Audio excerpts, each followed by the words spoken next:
What is going on, everybody? My name is Jay, and I'm here with my other two hosts, DHaus and Mike, for episode 1. Yes, episode 1, not episode 2, of Yay! The Wild Wormhole. I hope you guys enjoyed the first episode. The 0th episode. It didn't exist. It never. Oh yeah, why are we even talking about it? It doesn't exist. Yeah. No. Let's move on. That never happened. All right. So this week in Keyforge, we had Richard Garfield AMA. Me and Mike started what is a best of 3. Well, it's not really a best of 3. It's the final deck standing. Mm-hmm. It's like a 3v3 like single deck elimination type of thing. Yeah, like, there you go. There you go. And we started that. We started the Wild Wormhole YouTube channel. So if you haven't subscribed to that, go ahead and hit pause, kiss your mama, and then go on YouTube, search up the Wild Wormhole, and hit subscribe. And we're going to be posting a lot of gameplay there. We're going to post me and Mike's best of 3 or 3v3 deck thing there. Yeah, whatever we end up calling it. Yep. We are on iTunes now. We're on... are we on Google Play yet? We are on all the podcast platforms. We're on everything, including YouTube. So go all of the things. We're on all the things. So you have no reason not to listen to the best Keyforge podcast out there. Yes, the best. I love the rivalry. Yeah. All right, guys. So let's go ahead and start this week's episode. The first thing we're going to talk about is that 3v3 matchup. So me and Mike, we took 3. So TTS added 6 new decks. 6 decks me and Mike haven't even taken a peek at. Half the cards we haven't even seen before. We got 3 random decks, pitted them together, and whatever deck is the last one standing, or in this case, if Mike beats me 3-0, then all 3 of his decks. Whoever runs out decks first loses. Is basically how it works. It's been super exciting so far. Yeah, it's been super fun. Like just playing a deck that I've never seen before has led to some just like really weird, wacky scenarios that just like I would never have seen coming.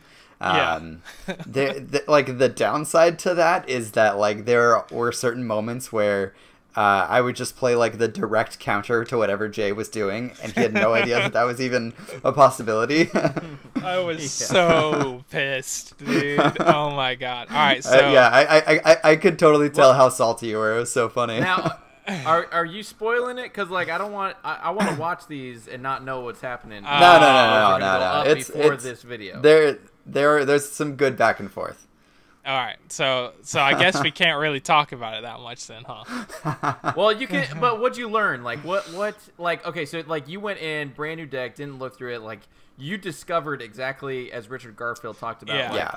You had pure discovery. Totally. So, do you feel like you enjoyed the game more than playing the decks that you've been playing multiple times on TTS? Was that a different experience, or would you rather have known the deck really well and played it that way?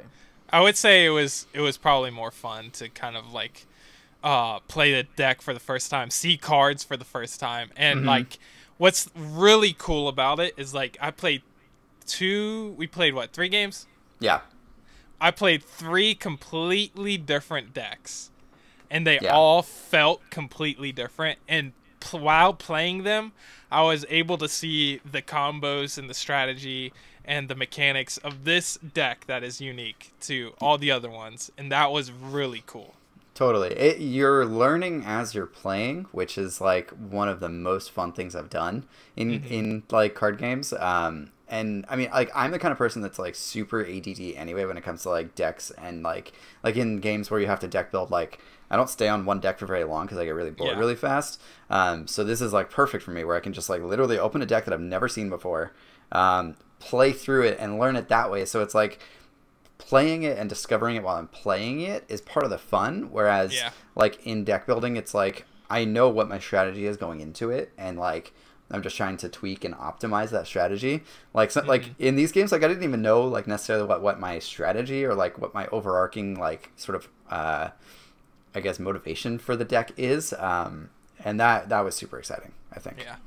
And did you guys discover anything about the houses that because it's new decks and maybe you saw some new cards. Did you definitely learn anything new about like houses or like the theme of houses or how like the mechanics of different houses play? Totally. Definitely Brobnar, because the first like 5 decks didn't have. There was only one Brobnar, and it wasn't a good Brobnar deck. And then of these, I've played I think 2. We've played at least 2 or 3 that had Brobnar in them. Yeah. And that house is really awesome. Yeah, it feels really strong. There's like the creatures are super strong. There's so many like effects that just like deal damage to a bunch of creatures, or like destroy all undamaged creatures or damaged creatures, or like there's so many sort of things that affect the board. And I think we're learning sort of how important the board actually is through these games specifically. That it kind of flipped a switch, and like I totally get that faction now. Yeah. Yeah, that's cool. And what's interesting is like there's some decks that you don't have to have a board state at all. Yeah, while it's super important, but then your opponent just plays tons of monsters and gets to reap with them. And they just like reap. Exactly. It's like you can have a deck that does that, but then you have to have a deck with a lot of like board clears and stuff.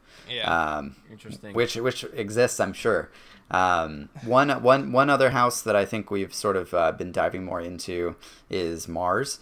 Like definitely. the decks that we saw before didn't really have that many creatures, and I think I played 2 Mars decks today in our games, and that house is fun, man. It's like the types of effects that are on like the little Martian creatures, which there was one deck where like one turn I played like 4 Martians, and all of them had elusive, but they were all like 2 or 3 health.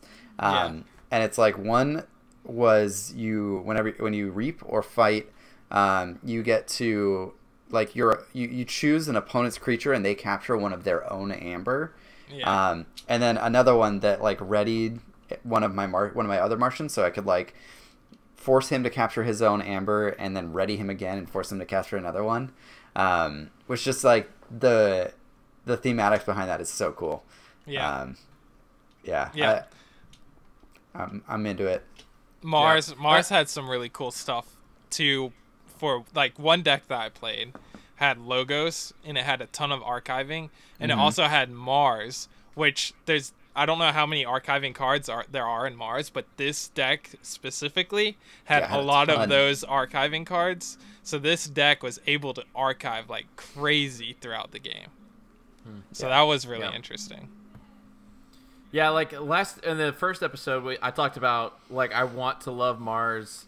We just hadn't seen that many cards that were like blowing us away, and then ever since we recorded that episode, like more and more like cards are getting posted online, and I've seen a lot of really cool, really fun mechanics out of that house that I'm like, okay, you just got to get the right Mars deck, so it's going to be a little bit of a challenge, but but I'm intrigued for sure. Yeah, and then there was one game that I wasn't so happy about that I kind of got locked out of the game, which really sucked.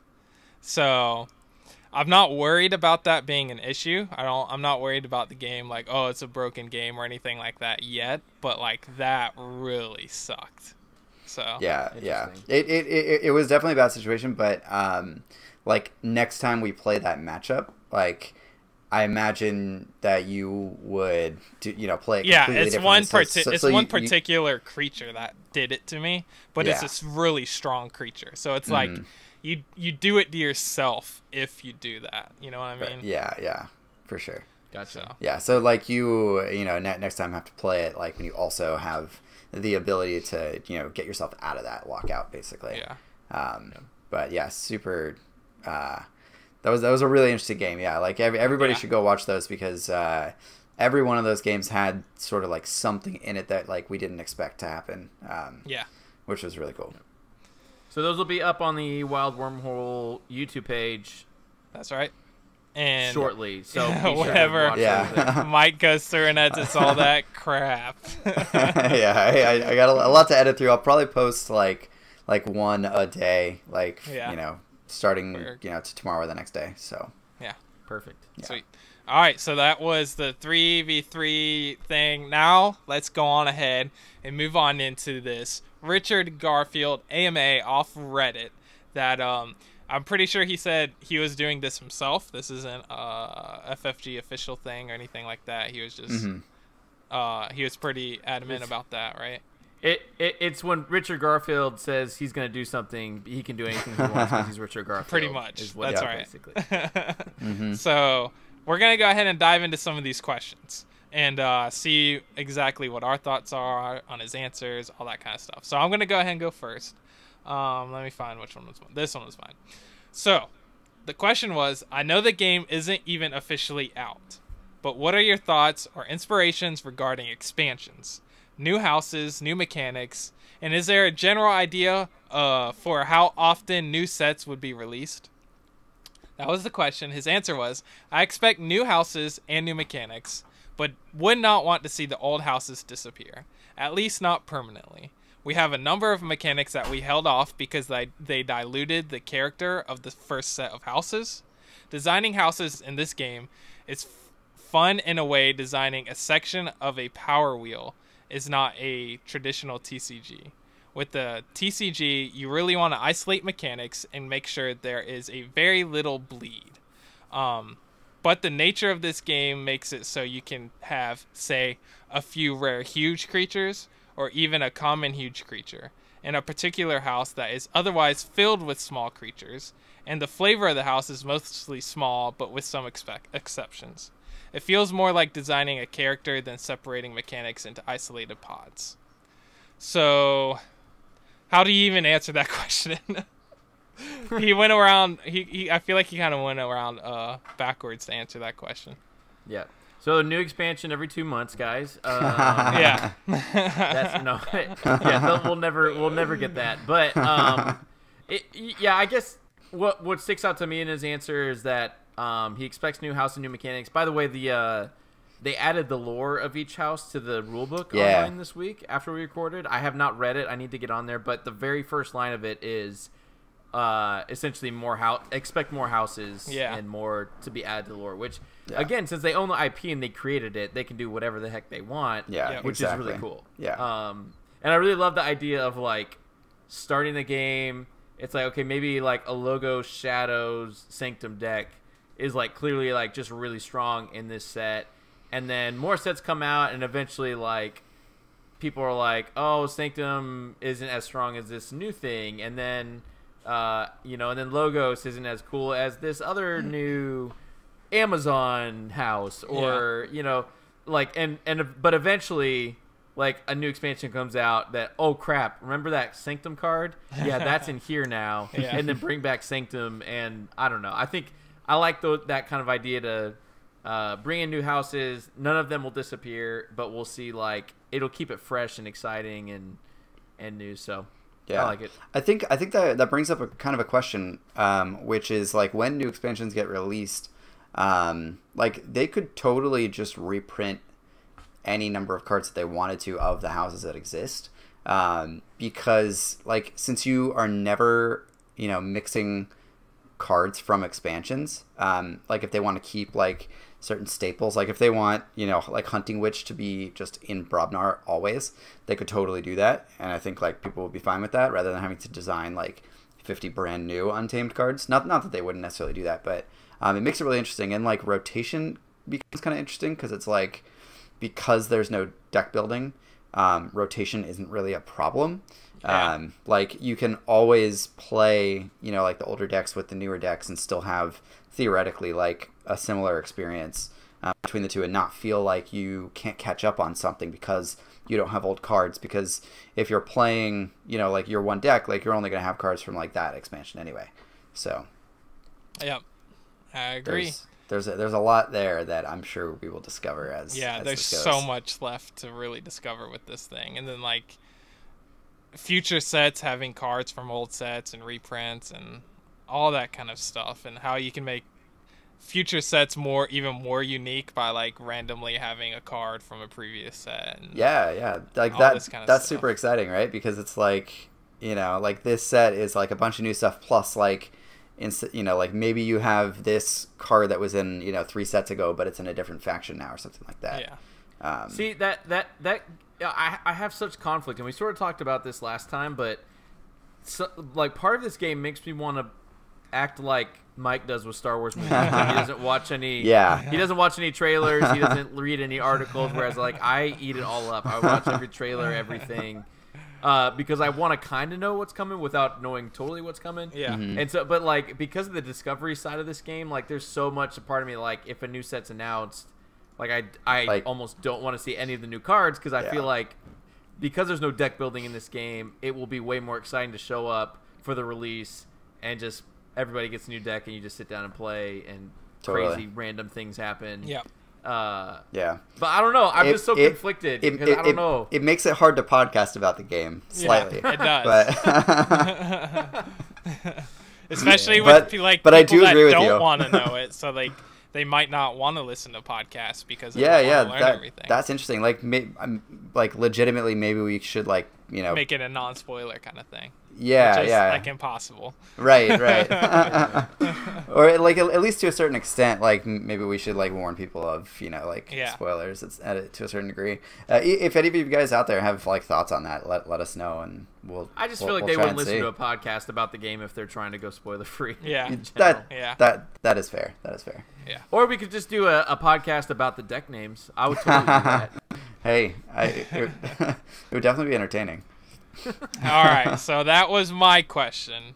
Mike, let's go ahead and head on over to your question and see what you got. All right, so the question that I found most interesting that I picked out is this. The question was, I have loved the designs you've done over the years. Lots of thematic and immersive cards that do things that feel like they should. What are your favorite thematic design in Keyforge? What card felt the most like what it should do? And Richard's response was the Common Cold, which is a card that does 1 damage to all creatures, and you may destroy all Martians. Comes to mind, he says, which is awesome. It's like the Common Cold doesn't necessarily kill Just does a little bit robots of and damage. like beasts, but it definitely kills Martians. Yeah. Especially if you've seen War of the World, I think is Yep. what it's called. Yep. So I think that's awesome. Another example that he gave was Gateway to Dis, which destroys all creatures. He says, just because the flavor of opening a gateway to this place is lethal enough to wipe the battlefield, which is super awesome. I love that. I love that, yeah. That's great. And then a pair of cards that me and Jay were actually talking about today on our Yeah, we video. did, actually. Yeah, so it's Lab Work and Sloppy Lab Work, which are fun. Lab Work is you archive a card, and you also get an amber when you play it. And then Sloppy Lab Work is you archive a card and discard a card, which Richard says, which sounds worse but isn't, which is like the exact conclusion that we came to. At first, I was like, oh, it's just Lab Work but worse. And then you discarded a Brobnar card, and I was like, oh, wait, no, it's better because you can discard cards that are not of that house. So super, super unique, interesting cards, very thematic. What are some cards that you guys have seen? I'll go ahead and go first. That you feel are thematic. Mine I played and saw today for the first time. It's called the Crazy Killing Machine.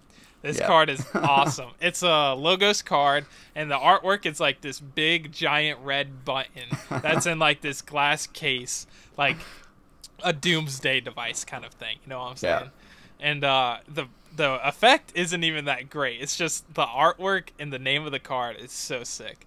And then what it does is you flip over, you discard a card from the top of each player's deck, destroy a card of that house on both sides of the field, and if you aren't able to destroy 2 cards, you destroy what you can, and then you have to discard the Crazy Killing Machine, which isn't even that great, but the theme of the card is amazing. is awesome. Yeah, it keeps going as long as it keeps killing. Yeah. So that's mine. That's awesome. What about you, David? It's not like super exciting, but I was thinking Of like course. regrowth with the Oh my Untamed house. Because it's just like the whole idea of like Untamed, like massive amounts of creatures, like kind of cheating their way out, like I don't know. There's not a lot of, I feel like, recursion effects that I've seen so far, but I could be wrong because I haven't seen all the cards. Trash. The stupid witch is very Oh my recursion heavy God. and very good. Yeah, so you can regrowth, you get an amber for it, and then you get an Untamed card. You play the Untamed card from your discard pile, Again, it just feels like Untamed. Like you can't control it. Just you do whatever you want, and it's just wild. Yeah. Yeah, I'm on board with that. Yeah. All right. Well, for my card, I'm gonna cheese it up, and I'm gonna say Wild Wormhole is a pretty thematic card. Nice. It gives you an amber when you play it, and it just says simply play the top card of your deck, which can be anything. So it's very like it brings that in. It's like you never know what you're gonna get. You never know what's gonna come out of this wormhole. Could be from any of the 3 houses that are in your deck. Could be whatever. So yeah, I love it. I like it too. That's a good one. Oh, that was a solid pick. DHaus's was lame, but yours is a good one. I quit. Stupid podcast. He's already done. He's going over to the Welcome to the Crucible. Yeah. No, I'm not Mike. I don't just sell my soul to every podcast that'll have me. I'm looking at my nice. I'm showing to the camera right now my paper cutouts of the PDF right now. Your nice proxies. This is how I'm like looking through it. It's really Perfect. fancy. Nice. This is the life of a podcaster, I guess. Real good. I like it. All right, we got one more question to go. DHaus, go ahead and read out the one you picked. No, you're probably gonna say my question is stupid too. Probably the lamest. If it's not, then it won't be a problem. Yeah. Oh my gosh. All right. The person asked, "How will trading work as we scan decks?" Oh my god, we're really worried about this. Here we go. Be confirmed. Will trade be confirmed in-app, or will maybe the deck be locked to us after scanning? Also, what format do you consider primary, sealed, or bring your own deck? Richard's answer was this: I can't comment with certainty on how the app will work because I don't know what the timeline will be or how the mechanics will hash out. It could be that owning the code card is the same as owning the deck, but I don't know when or details. I know a lot of the ideas that have been talked about. So, no answer there. Of course. As to be expected, yeah. Yeah. Which is fine. It's Richard Garfield.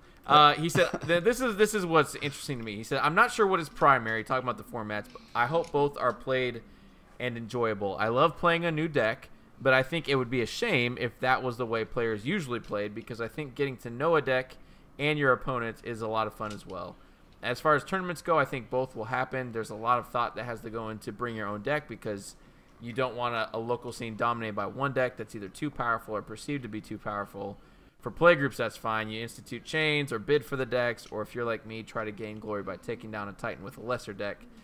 For tournaments, though, I would expect a system where some decks level up, and you have tournaments that are only first-time decks, and some for level 1 decks, something like that. The OP team is aware of the issues and deciding what tools would bring the best. That's actually super really interesting. Yeah, I like that. Wow. The level up system was where all right. I was like, Hold on. I accept this question. It's not lame. Oh, thank goodness. I can sleep tonight. But yeah, that's really cool.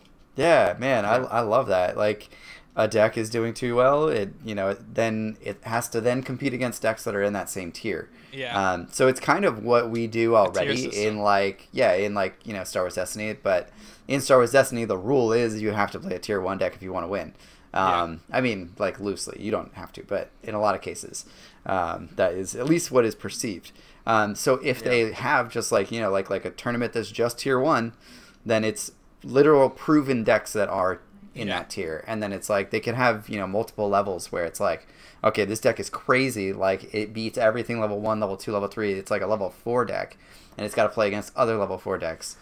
Just like a way to play those decks on the same playing field is super awesome. I think that is such a cool idea. The only issue that I have with this is that it kind of takes away from that new person is able to buy just one deck, come in and play, because then it's like if you have a level 2 tournament tonight and the guy comes in that wants to play a tournament and he buys a deck and he can't play, then that kind of sucks. Okay. So how about this? Like, what if it was a level system where like there were a lot of levels? So it was like level 1 through 100, let's say, and like level 0 through 10 decks could be played in the same tournament, and then like level 10 through 20 decks could be played in the same tournament, and like every certain number of wins, like your deck levels up or something like that, and then like there's some kind of ratio that gives you like an ELO style thing, and then it gives you a more accurate like representation of like what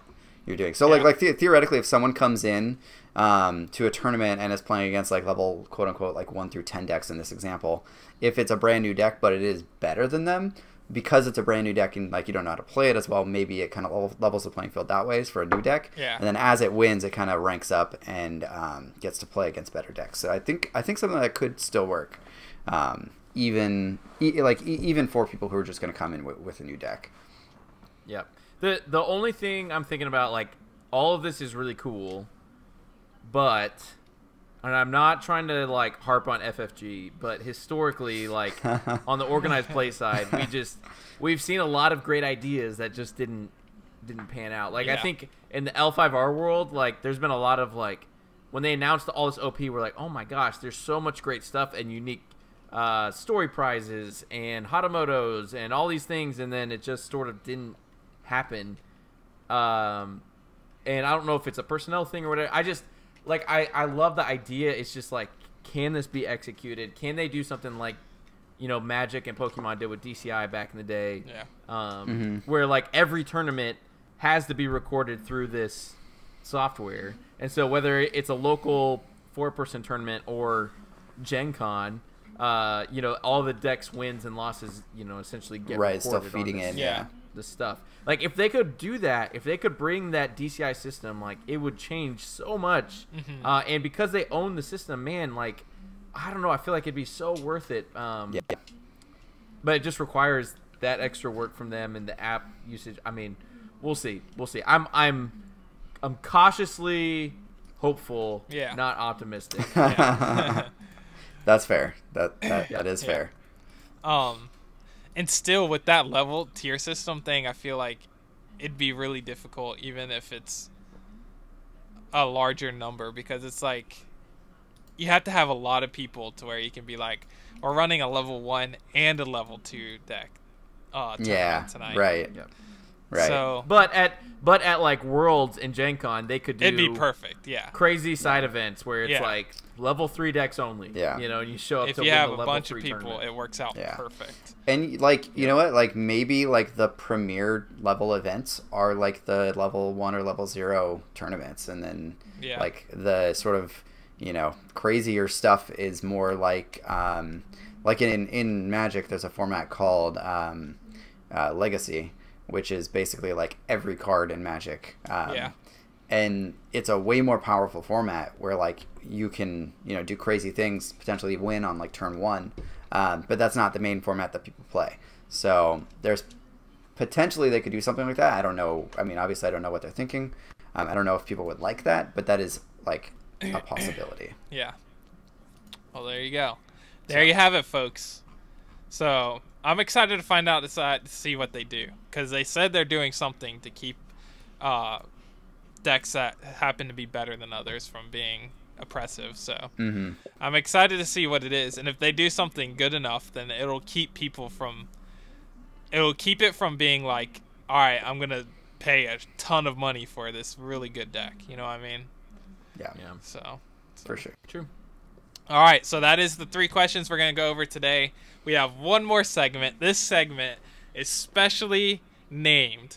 It is called King Potato. And basically, what King Potato is, every week we're going to say, you guys can send in your deck names once you start getting decks. Or if you already have decks, I hate you, send it to me. You can send in your deck names, and we'll pick a funny one for that week and say it. And that's what we're gonna try to do for every podcast, at least when the game comes out. Right now, we might not get any names sent in to us because no one has any decks. We'll find them. We'll find them. But what we're gonna try to do is say one funny deck name every week, and then for this first segment, we're gonna do one that Richard Garfield said on the AMA. Someone asked, "What is the best deck name you have come across so far?" And he responded, "Here's a list of some cool names I generated. I can't say they will be generatable with the final algorithm, but FFG has been good about keeping the flavor I was after." The first one, there's a whole list of them. Do you guys want to say one? I'll say one, you say one, or you just want me to go through them all? Yeah, you just go go through all Go of them. through all of them. Yeah. It's just too good. It's gonna be better in your southern accent anyway. Okay. I'll try to spice it up a little bit so it's Yeah, even yeah. more southern. Put a little stank on That's it. it. A little what is it when you mustard? Put a little mustard in it. Yeah. There you go. All right. Well, Southern twang. Dancing Grimspit. Colombo the One-Eyed. Colombo. Colombo the One-Eyed. Clean Jack in quotation Flashbird. I like that one. Frantic Doc Martin. I love that one so much. Oh wait, no, I said it wrong. Frantic Doc Martin. I think that's what you said. Oh, okay. That's what you said. Mousefinger Gomez.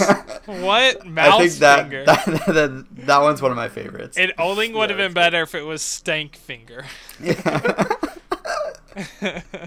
Vexing Munch Jelly. Just sounds weird. I Yes, like it this does. one. I like this one. Yeah. The Annoying Town Idiot. Yeah. Yeah, that's a deck you play in Georgia. Yeah, Yep. exactly. Get Chris that deck. He's got that. She Who Squashes Angels. I'm not sure Brutal, about that one. brutal. That's rough. So you just squash the Sanctum House pretty That's much. like a metal band. Yeah. The First She-Bear. Nice. Hammer Olympia. Vega No Thumbs. Titus Gate Sledge. Eagle Mouseworm. And of course, King Potato. Yeah. All right. There we go. Hey, I will buy King Potato if anyone gets that deck. If will anyone vote. gets any of these. Yeah. My favorite part of this game is 100% the deck name, so that's all I'm about. Just give Yeah. me the King Potato. Just the deck name. Need Yeah. more deck names. Yeah. Need more So Mega how long Jacks. is it gonna take? How long is it gonna take the music industry to discover Keyforge and take all their Yeah, names right. from deck names? Vexing Munch Jelly. Do you guys watch Parks and Rec? Yes. Oh yeah. So like when Andy's like naming naming the band and he changes it like every week. And Yeah. He's like Mouse Rat, Rat Yeah. Mouse. Rat Mouse, yeah. Yeah. Mouse rat. Vexing Munch Jelly. Vexing Munch Jelly. I like Columbo, the One-Eyed. Yep. It's All right. too good, man. There you go, guys. So good. So that is our episode 1. We did it. Yay. We did it. We did This it. episode does We- exist. we- This did one a real does episode. exist. This is a real. This is not an unepisode. This exists. So I hope you guys enjoyed listening to the Richard Garfield AMA. Talked about the 3v3 Mike versus Jay and the King Potato segment. So send in deck names if you have any already, and we'll pick a funny one to do next week. Lastly, follow us on Facebook, Instagram, Twitter, YouTube, all the Wild Wormhole, and then we're on all of the podcast sites now, Google Play and Apple, iTunes, all of that junk, all those shenanigans. Thank you guys so much for tuning in. We really appreciate it. We're going to have a Patreon up soon, so keep an eye out for that whenever that gets confirmed. And just keep it classy. Keep it classy. Wear tuxedos. San Diego. Yep, keep it classy, San Diego. As always, we'll catch you guys in the next video or podcast. Mouse Rat out. Bye, guys.